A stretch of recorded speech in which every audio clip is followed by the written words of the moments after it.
শেখ হাসিনার দীর্ঘ ১৬ বছরের শাসনামলে দেশের প্রতিটি প্রতিষ্ঠান ধ্বংস করে দেয়া হয়েছে। এগুলোকে নতুন করে উদ্ভাবন করতে হবে। আর বর্তমান সরকার শিক্ষা, অর্থ, শ্রম খাত, নির্বাচন কমিশন, বিচার বিভাগ, বেসামরিক প্রশাসন এবং ব্যবসার পরিবেশে গুরুত্বপূর্ণ সংস্কার করতে প্রতিশ্রুতিবদ্ধ। এসব সংস্কারে নেদারল্যান্ড সরকারের সহযোগিতা চেয়েছেন বাংলাদেশের অন্তর্বর্তী সরকারের প্রধান উপদেষ্টা ডক্টর মোহাম্মদ ইউনূস। মঙ্গলবার ডক্টর মোহাম্মদ ইউনূসের সঙ্গে সৌজন্য সাক্ষাৎ করেন বাংলাদেশের ডাচ রাষ্ট্রদূত ইরমা ভ্যান ডুরেন।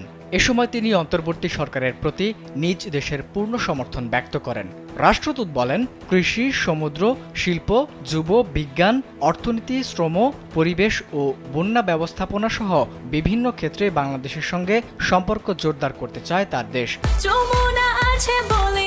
যমুনা রেফ্রিজারেটর, খাবার ফ্রেশ তো লাইফ জম্পেশ। এসব ক্ষেত্রে বিনিয়োগ বাড়ানোর পরিকল্পনা রয়েছে নেদারল্যান্ডসের। অধ্যাপক ইউনূস এ সময় ডাচ রাষ্ট্রদূতকে ধন্যবাদ জানিয়ে বলেন, নেতৃত্ব ও ব্যবসা সহ বিভিন্ন কারণে ডাচ সরকারের সাথে তার দীর্ঘ ব্যক্তিগত সম্পর্ক রয়েছে। এ সময় ক্যাম্পে বেড়ে ওঠা রোহিঙ্গাদের শিক্ষিত ও প্রশিক্ষিত করার ব্যাপারে গুরুত্বারোপ করেন প্রধান উপদেষ্টা। পাশাপাশি শিক্ষার অভাবে শরণার্থীদের ভবিষ্যৎ যেন অন্ধকারাচ্ছন্ন না হয় সেদিকে লক্ষ্য রাখতে সহযোগী দেশগুলোর প্রতি আহ্বান জানান।